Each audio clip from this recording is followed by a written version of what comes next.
एक सुपरस्टार जिसने जापान की रेसलिंग दुनिया पे राज किया, एक सुपरस्टार जिसने WWE के मेन रोस्टर पे हिस्ट्री क्रिएट की और एक सुपरस्टार जो WWE का फर्स्ट एवर यूनिवर्सल चैंपियन बना, लेकिन सिर्फ एक ही दिन के बाद उसे अपनी यूनिवर्सल चैंपियनशिप रीइंक्लिश करनी पड़ी। उसके बाद सालों तक फैंस ने एक ही सवाल पूछा कि आखिर फिन बैलर दोबारा वर्ल्ड चैंपियन कब बनेंगे। लेकिन चैंपियन बनने से भी एक बड़ा सवाल, आखिर इतने टैलेंटेड होने के बाद भी फिन बैलर WWE के फेस ऑफ द कंपनी क्यों नहीं बन पाए? क्या इसके पीछे सिर्फ एक इंजरी थी या फिर WWE की इनकंसिस्टेंट बुकिंग, या फिर उस वक्त कंपनी के पास पहले से Roman Reigns and Seth Rollins जैसे एस्टैब्लिश मेन इवेंट सुपरस्टार मौजूद थे? तो आज हम फैक्ट्स के साथ फिन बैलर की पूरी जर्नी को एनालाइज करेंगे, लेकिन उसके लिए आपको ये वीडियो एंड तक देखनी पड़ेगी। और अगर आप यहाँ तक वीडियो देख चुके हो तो बस एक ही काम करना, वीडियो को लाइक जरूर करना और चैनल को सब्सक्राइब करना मत भूलना, क्योंकि यहाँ पे मिलती है WWE की ऐसी इंटरेस्टिंग और फैक्ट बेस्ड डॉक्यूमेंट्रीज। शुरू करें तो फिर वीडियो को। आज फिन बैलर को पूरी दुनिया WWE सुपरस्टार के नाम से जानती है, लेकिन WWE में आने से पहले उनका नाम फर्गल डेविड था। फर्गल डेविड ने न्यू जापान प्रो रेसलिंग में द प्रिंस कैरेक्टर के साथ अपनी अलग ही पहचान बनाई और यही उन्होंने बुलेट क्लब को भी फाउंड किया, जो आगे चल के प्रोफेशनल रेसलिंग हिस्ट्री की सबसे इन्फ्लुएंशियल फैक्शन में से एक बनी। फिन बैलर सिर्फ एक टैलेंटेड रेसलर नहीं थे, वो एक इंटरनेशनल सुपरस्टार बन चुके थे और इसी वजह से WWE ने उन्हें साइन भी किया। वैसे तब फैंस की एक्सपेक्टेशन ऑलरेडी स्काई हाई हो चुकी थी। सबको ये लग रहा था कि WWE को अपना अगला ग्लोबल सुपरस्टार मिल चुका है। 2014 में फिन बैलर ने WWE के NXT में अपना डेब्यू किया और यही दुनिया ने पहली बार देखा the demon, body paint, face paint, special interest और एक कंप्लीट अलग पर्सनालिटी। यही चीजें फिन बैलर को बाकी सुपरस्टार से अलग बनाती थी। हर डीमन इंटरेस्ट किसी रेसलमैनिया मोमेंट से कम नहीं लगता था। NXT में फिन बैलर ने Sami Zayn, Kevin Owens, Neville और समोआ जोई जैसे सुपरस्टार के साथ अनफॉरगेटेबल मैचेस दिए और फिर केविन ओवेंस को हरा के Finn Balor next NXT champion बन गए। वैसे उस वक्त फैंस और रेसलिंग एनालिस्ट दोनों को ऐसा लग रहा था कि फिन बैलर WWE के फ्यूचर मेन इवेंट सीन्स का बहुत बड़ा हिस्सा बनने वाला है और उनका मेन रोस्टर डेब्यू इस बात को और भी स्ट्रॉन्ग बनाने वाला था। 2016 में फिन बैलर ने रॉ पे अपना मेन रोस्टर डेब्यू किया था और डेब्यू के कुछ ही हफ्तों बाद WWE ने नए यूनिवर्सल चैंपियनशिप के लिए टूर्नामेंट अनाउंस किए थे। फिन बैलर ने फर्स्ट फैटल 4-वे मैच जीता और उसके बाद उन्होंने क्लीन पिनफॉल से रोमन रेंस को हरा के समरस्लैम के फाइनल्स में अपनी जगह बना ली और उसी पल फैंस ये समझ गए थे कि WWE फिन बैलर के साथ कुछ बड़ा प्लान कर रही है और समरस्लैम 2016 में वही हुआ, बिकॉज फिन बैलर उसने सेथ रॉलिंस को हरा के WWE हिस्ट्री के फर्स्ट एवर यूनिवर्सल चैंपियन बन गए। लेकिन खुशी ज्यादा देर तक नहीं टिकी, बिकॉज इस मैच में बैरिकेड पावर बम के चलते फिन बैलर का राइट शोल्डर इंजर हो गया था और अगले ही दिन रॉ पे डॉक्टर्स ने ये कंफर्म किया कि सर्जरी जरूरी है और सर्जरी का मतलब था कि यूनिवर्सल चैंपियनशिप को वेकेट करना है। और कई सारे फैंस ये मानते हैं कि ये वही मोमेंट है जिसने फिन बैलर के WWE करियर का डायरेक्शन हमेशा के लिए बदल दिया।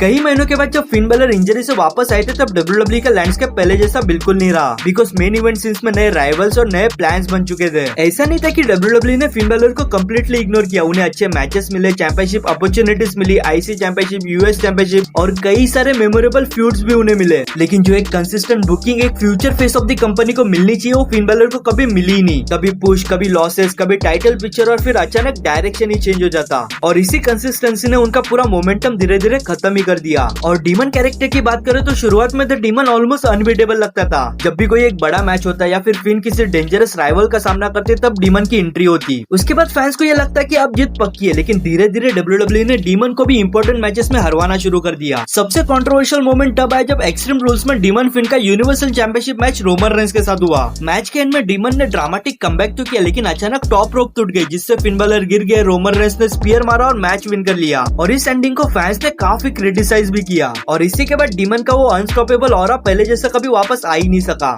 2022 में फिन बैलर ने हील टर्न किया और ज्वाइन किया द जजमेंट डे। यहाँ पे फिन बैलर का कैरेक्टर पहले से ज्यादा कॉन्फिडेंट, ज्यादा एग्रेसिव और ज्यादा एंटरटेनिंग बन गया। द जजमेंट डे धीरे धीरे WWE का सबसे पॉपुलर फैक्शन में से एक बन गया, लेकिन स्पॉटलाइट अक्सर दूसरे मेंबर्स पे ही चली जाती। कभी रिया रिप्ले हेडलाइन में होती, कभी डोमिनिक मिस्टेरियो तो कभी डेमियन प्रीस्ट। वहाँ पे भी फिन बैलर फैक्शन का इंपॉर्टेंट हिस्सा जरूर रहा, लेकिन कंपनी के फेस कभी नहीं बन पाए और इसीलिए कभी कभी एक इंजरी सिर्फ बॉडी को ही नहीं पूरे करियर को ही बदल देती है। बिकॉज वी ऑल नो कि फिन बैलर के पास टैलेंट था, करिश्मा था, एक्सपीरियंस था और दुनिया भर के फैंस के रिस्पेक्ट भी, लेकिन टाइमिंग, इंजरीज और इनकंसिस्टेंट बुकिंग ये तीन चीजें उन्हें उस मुकाम तक कभी पहुंचने ही नहीं दे पाई जहाँ पे फैंस उन्हें देखना चाहते थे। और इसलिए आज भी फिन बैलर को WWE हिस्ट्री के सबसे बड़े व्हाट इफ सुपरस्टार में से एक माना जाता है। अब आप ये बताइए कि अगर फिन बैलर 2016 में इंजर्ड नहीं होते तो क्या वो WWE के next face of the company बन सकते थे? आपका आंसर जरूर कमेंट में बता देना और अगर आपको ये वीडियो अच्छी लगे तो वीडियो को लाइक और चैनल को सब्सक्राइब जरूर कर देना। बाकी मैं मिलता हूं आपको एक न्यू वीडियो में with interesting topic. Till then watch wrestling for the entertainment, stay safe and enjoy your life. Good bye.